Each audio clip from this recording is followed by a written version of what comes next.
Yep, it's that time again here on RetroCore where we take a look at some junk from China. And today we have the Game Player. Now this is the box for it here. As you can see, it comes in white or black. And yes, maybe this is a PSP. But before we take a look at the hardware, let's see what's in the box. Okay, let's see what goodies we have in here. Well, first up we have a power brick, a USB mini cable, and a nasty pair of headphones. You certainly don't want to be using them.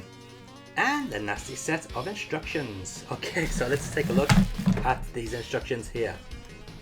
Now apparently this machine is called the How Long GCP.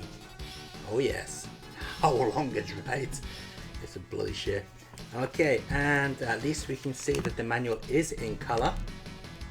Now, I'm not going to go through this because it's bound to have some really bad English in it. If you're interested in looking, you can pause the video.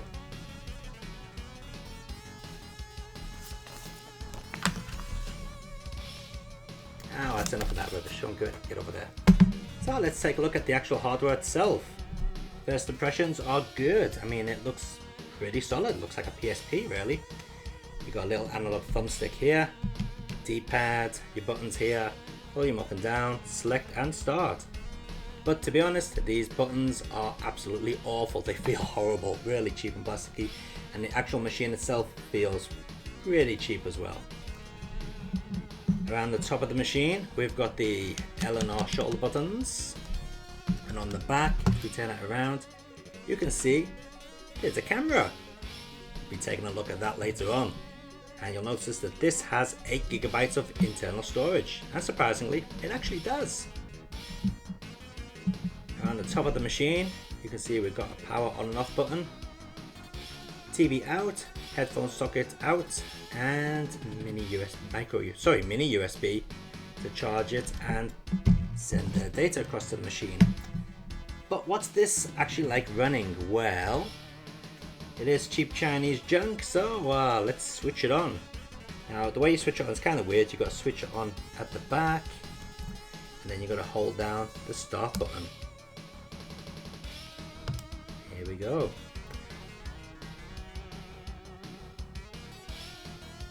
Takes a while. It's taken a long time actually.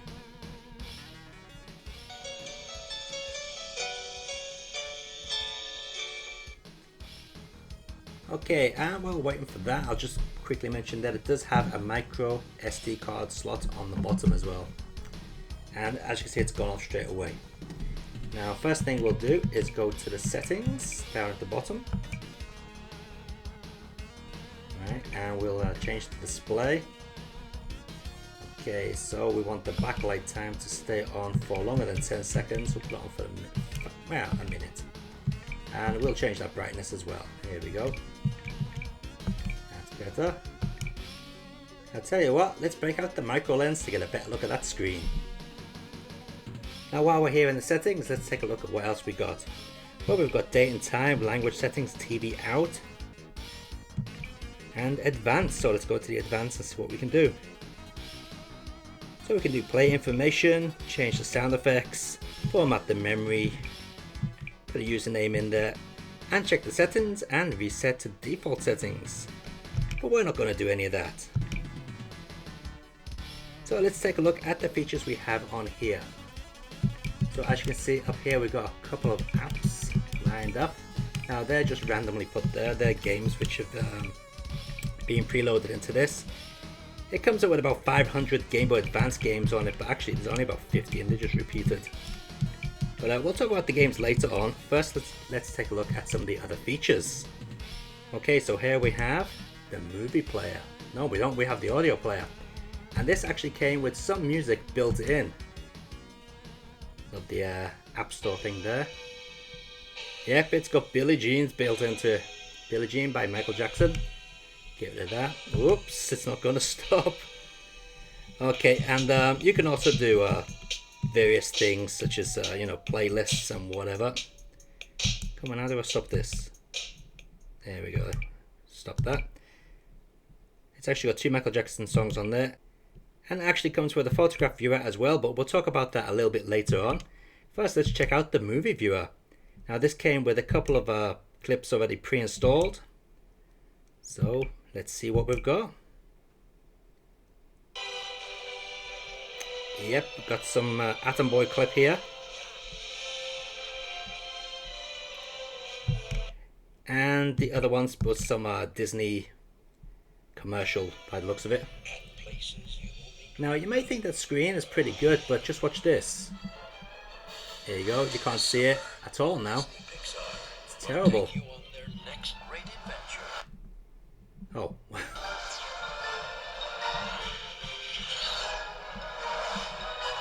So the viewing angle on the screen is not very good. The side viewing angle is not too bad though. So while the video is playing, we can also check out some stats about the video itself by pressing this button up here.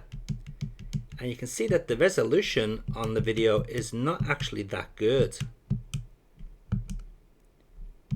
Here we go, that's the resolution of this video.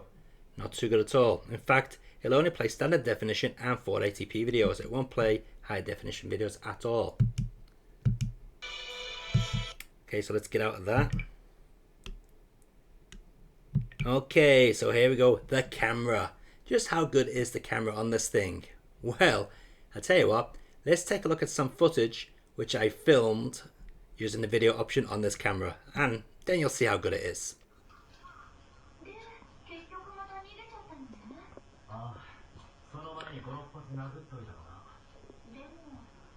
Oh Ren, you've made this room really messy with all your stuff.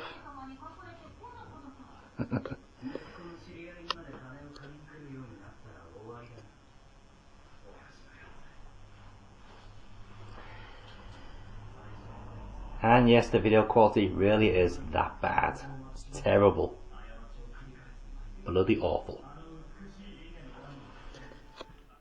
Yep, that was pretty bad, wasn't it? And let's take a look at what a photograph looks like being took with this thing. Yep, that's pretty bad too. And just as a comparison, here's the exact same picture taken with my phone. Yep, so different. So basically the camera on this thing is complete and utter garbage. Okay, and we've got a voice recorder, no point looking at that. Tools, it's just useless things like calendars and calculators and so on, stopwatch and whatever, useless. And here we've got the browser. Now, the browser is the only way to play games from other systems. By going to the game section here, you'll only be allowed to choose Game Boy Advance games, and to be honest, they do run kind of, well, choppy, to be honest. Let's take a look at Double Dragon here. Start.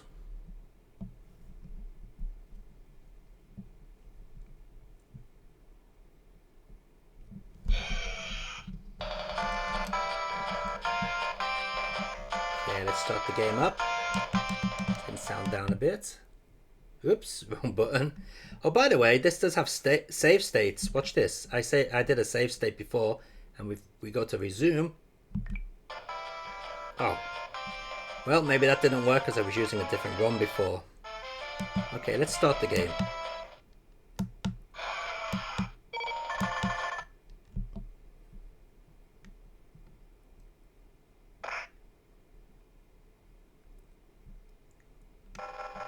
I mean, it looks good having a Game Boy Advance screen this big, but yeah, the emulation's a bit choppy.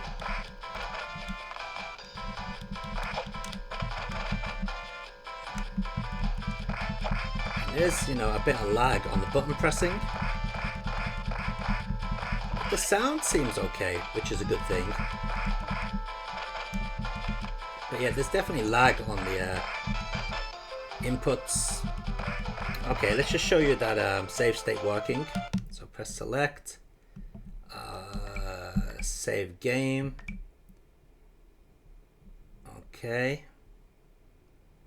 Tell you what, we'll restart the game. So it goes back to the title screen. Now, if you watch here, if I load up my save state, Here we go, back to where we are. So the save states do work. Okay, so what else can this machine play? Well, apparently it can play Mega Drive, Super Famicom, SNES, and Famicom NES games.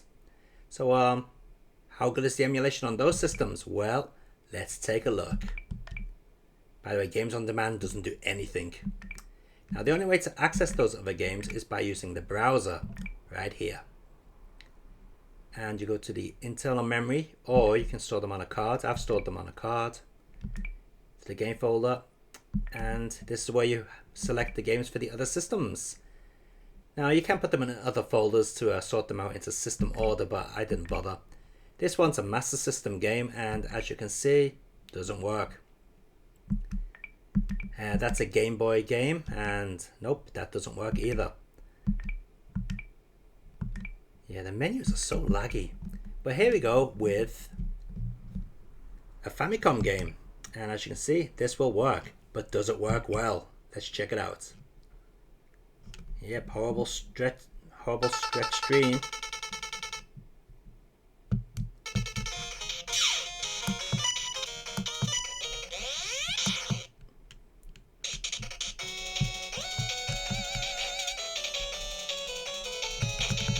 And yeah, Famicom seems to work pretty well.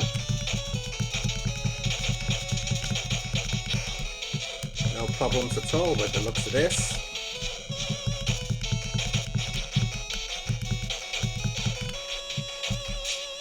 Still got the lag though, watch this. When I press jump.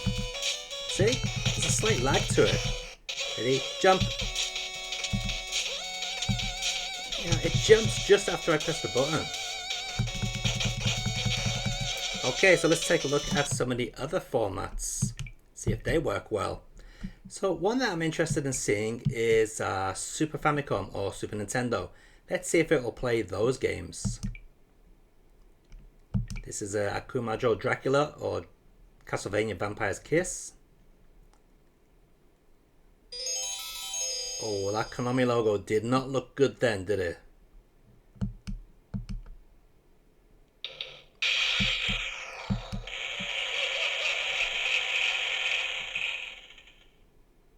Oh, by the way, I can confirm that the sound on this machine, no matter what you're using, whether it be a game, a music file, or a video, is always in mono.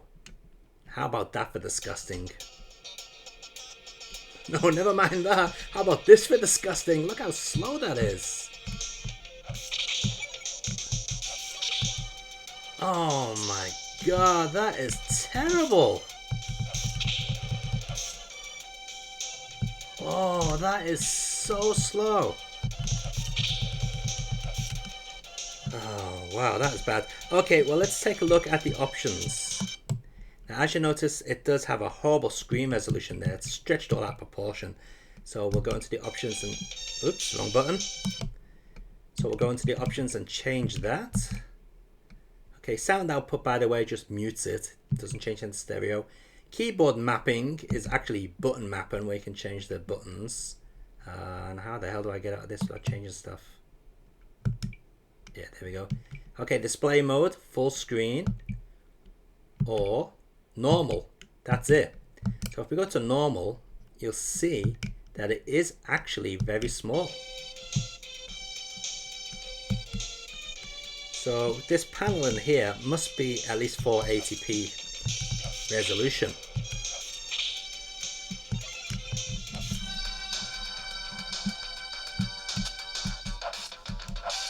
Oh, that is just unplayable. That's terrible.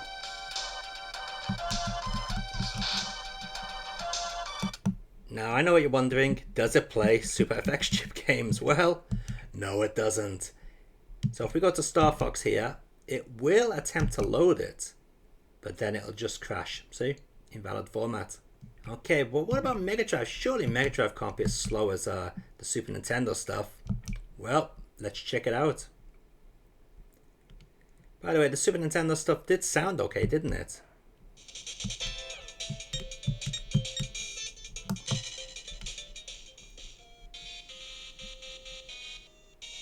Nope, that's missing a channel. Listen.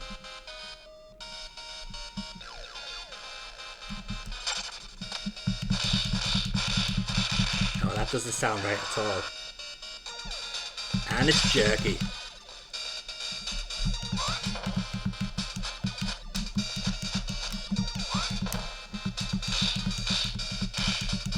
I just put it down there, it's easier.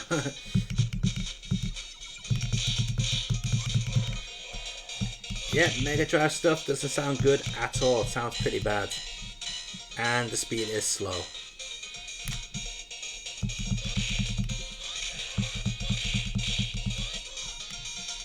But will it play virtual racing? I suppose you know the answer to that, but we'll put it on anyway. Let's see. Well, it doesn't crash, it just stays black. You don't get anything. If we press start, do we get anything there? No, not a sausage. So no, it won't play virtual racing. So I guess what we can gather from this is that it will play Game Boy Advance games reasonably okay. No, they sound okay, a little bit jerky. And it does seem to play Famicom NES games reasonably okay, but with a slight input delay on the controls. But Super Nintendo or Super Famicom and Mega Drive games are slow. Wow, this Vapor Trail is slow. Oh, that is very slow.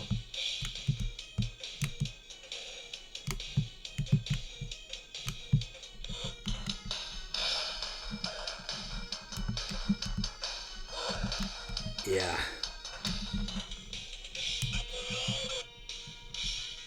That's terrible. Okay, so there you have it. Another piece of junk from China. They sell this as a multimedia compatible machine. I just say it's another heap of junk that doesn't seem to do what it should be doing. Well, it does do what it should be doing, but not particularly well.